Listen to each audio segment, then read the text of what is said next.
యెహోవా నా కాపరి, నాకు లేమి కలగదు అనే ఈ వాక్యం కీర్తన 23 నుంచి తీసుకోబడింది. ఈ యొక్క వాక్యంలో ప్రభువు మన కాపరి అని రెండు విధాలుగా మనం తెలుసుకుంటాం. మొదటిది, మంచి కాపరిగా అతడు తన గొర్రెల కోసం తన ప్రాణాలను అర్పించాడు. మరియు రెండవది, అతని గొర్రెలు అతని స్వరాన్ని తెలుసుకొని ఆయనను అనుసరిస్తాయి. కీర్తన 23లో దేవుడు మనలను వర్ణించడానికి గొర్రెల సారూప్యతను మరియు వాటి స్వభావాన్ని ఉపయోగిస్తున్నాడు. గొర్రెలు సంచరించే మరియు దారి తప్పిపోయే సహజ ధోరణిని కలిగి ఉంటాయి.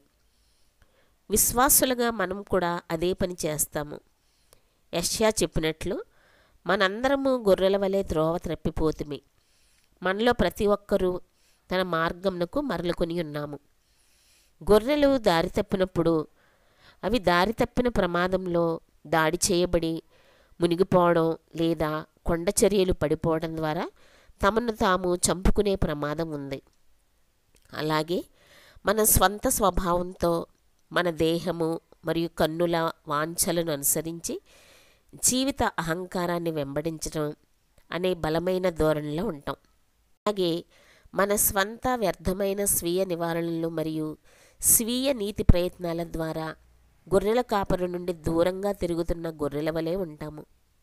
దూరంగా వెళ్ళిపోవడం అనగా దేవుణ్ణి తిరస్కరించడం మరియు ఆయన ఆజ్ఞలను ఉల్లంఘించడం మన స్వభావం.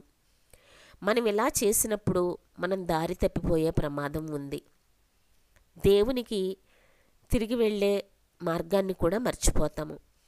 ఇంకా మనం ప్రభువు నుండి దూరంగా ఉన్నప్పుడు మనపై అనేక విధాలుగా దాడి చేసి ఒకరి తర్వాత ఒకరు శత్రువు మనతో యుద్ధం చేస్తూనే ఉంటారు. గొర్రెలు ప్రాథమికంగా నిస్సహాయ జీవులు. ఇవి గొర్రెల కాపరి లేకుండా ఎక్కువ కాలం జీవించలేవు. వాటి సంరక్షణపై ఇవి పూర్తిగా ఆధారపడి ఉంటాయి. అలాగే గొర్రెల వలె మనల్ని కాయడానికి, రక్షించడానికి, మన పట్ల శ్రద్ధ వహించడానికి మనం పూర్తిగా దేవునిపై ఆధారపడతాము. గొర్రెలు తప్పనిసరిగా మూగ జంతువులు. అవి బాగా నేర్చుకోలేవు మరియు శిక్షణ ఇవ్వటం కూడా చాలా కష్టం. వాటికి మంచి కంటి చూపు లేదు, సరిగా వినపడదు. అవి వేటాడే జంతువులను తప్పించుకోలేని చాలా నెమ్మదిగా ఉండే జంతువులు. వాటిని మభ్యపెట్టడం మరియు రక్షణ కోసం గోర్లు, పదునైన కాళ్ళు లేదా శక్తివంతమైన దవడల వంటి ఏ విధమైన ఆయుధాలు కూడా గొర్రెలకు ఉండవు. అవి సులభంగా భయపడే జంతువులు మరియు సులభంగా గందరగోళానికి గురవుతూ ఉంటాయి. వాస్తవానికి అవి ఒకదాని తర్వాత ఒకటిగా కొండపై నుండి గుడ్డిగా పడిపోతాయి. బైబిల్ కాలాల్లోని గొర్రెల కాపరులు తమ గొర్రెలను సంరక్షించడంలో నమ్మశక్యం కాని ప్రమాదాలను ఎదుర్కొన్నారు. మందను బెదిరించే తోడేళ్ళు మరియు సింహాల వంటి అడవి జంతువులతో పోరాడడం ద్వారా తమ ప్రాణాలను ప్రమాదంలో పడేశారు. దావీదు అటువంటి కాపరి. మంచి కాపరులుగా ఉండాలంటే వారు గొర్రెల కోసం తమ ప్రాణాలను అర్పించడానికి సిద్ధంగా ఉండాలి. యేసు మన కాపరి అని మనం ప్రకటించాం మరియు మన కోసం తన ప్రాణాన్ని అర్పించడం ద్వారా ఆయన దాన్ని ప్రదర్శించాడు. మనుష్య కుమారుడు సేవ చేయుటకు రాలేదు, కానీ సేవ చేయుటకు మరియు అనేకుల కొరకు తన ప్రాణాన్ని విమోచన క్రయధనంగా ఇవ్వడానికే వచ్చాడు. తన ఇష్టపూర్వకమైన త్యాగం ద్వారా ప్రభువు విశ్వాసంతో తన వద్దకు వచ్చే వారందరినీ మోక్షానికి చేర్చే మార్గాన్ని వేశాడు. తాను మంచి కాపరి అని ప్రకటించడంలో యేసు తన గొర్రెల కోసం తన ప్రాణాన్ని పెట్టడం గురించి మాట్లాడుతున్నాడు. గొర్రెల్లాగే మనం కూడా కాపరి కలిగి ఉండాలి. మనుషులు ఆధ్యాత్మికంగా అంధులు మరియు వారి పాపంలో కూరుకుపోయారు. అందుకే యేసు తప్పిపోయిన గొర్రెల ఉపమానం గురించి చెప్పారు. ఆయన మన కోసం తన ప్రాణాన్ని అర్పించిన మంచి కాపరి. మనం తప్పిపోయినప్పుడు మనల్ని రక్షించడానికి మరియు నిత్య జీవానికి మార్గం చూపడానికి ఆయన మన కోసం వెతుకుతారు. మనం గొర్రెల వలె ఉంటాం. చింత మరియు భయంతో సేవిస్తూ ఒకరి తర్వాత ఒకరు అనుసరిస్తూ ఉంటాం. గొర్రెల కాపర స్వభావాన్ని అనుసరించకపోవడం లేదా వినడం ద్వారా మనం ఇతరులచే మన స్వంత నాశనానికి సులభంగా దారి తీసుకుంటాం. మంచి కాపరి అయిన యేసు నమ్మని మరియు తన మాట వినని వారిని హెచ్చరిస్తున్నాడు. నేను మీకు చెప్పాను కానీ మీరు నమ్మరు. మీరు నా గొర్రెలు కానందున మీరు నమ్మరు. నా గొర్రెలు నా స్వరాన్ని వింటాయి. నేను వాటికి తెలుసు మరియు వారు నన్ను అనుసరిస్తారు. నేను వారికి శాశ్వత జీవితాన్ని ఇస్తాను. అవి ఎన్నటికీ నశించవు. వాటిని నా చేతిలో నుండి ఎవ్వరూ లాక్కోలేరు.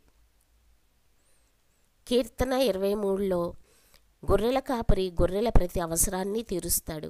ఆహారం, నీరు, విశ్రాంతి, భద్రత మరియు దిశ. విశ్వాసులుగా మనం మన కాపరిని అనుసరించినప్పుడు మనకు కావలసినవన్నీ మనకు లభిస్తాయని కూడా మనం తెలుసుకోవాలి. మన జీవిత అవసరాలకు లోటు ఉండదు. ఎందుకంటే మనకు ఏమి అవసరమో ఆయనకు ఖచ్చితంగా తెలుసు. గొర్రెలు ఆకలితో ఉన్నప్పుడు పడుకోవు. వేగంగా ప్రవహించే ప్రవాహాల నుండి నీరు త్రాగవు. కొన్నిసార్లు గొర్రెలు కాపరి తాత్కాలికంగా ఒక ప్రవాహానికి అడ్డుకట్ట వేస్తాడు.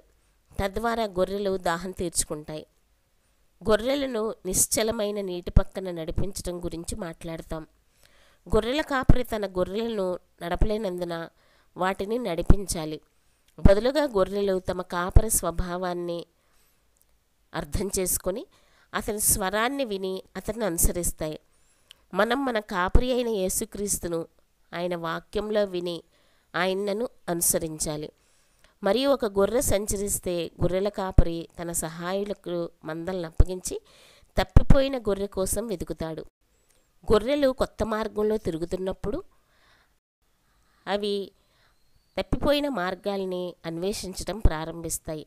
ఇది వాటికి ఇబ్బందుల్లో నడిపిస్తుంది. చివరిగా గొర్రెల కాపరి గొర్రెలను ప్రేమిస్తాడు మరియు నమ్మకమైన కాపరిగా తన స్వంత మంచి పేరును కాపాడుకోవాలని, మంచి కాపరిగా ఉండాలని కోరుకుంటాడు. 23వ కీర్తనలో మనం చూసినట్లుగా ప్రభువు మంచి కాపరిగా సారూప్యతను యోహాను 10వ అధ్యాయంలో కూడా యేసునికి అన్వయించారు. తాను గొర్రెల కాపరి అని ప్రకటించడంలో యేసు తాను దేవుడని ధృవీకరిస్తున్నారు. నిత్య దేవుడు మన కాపరి, మనకేమీ కొదవలేదు. దేవుడు మనందరినీ దీవించునుగాక. ఆమెన్.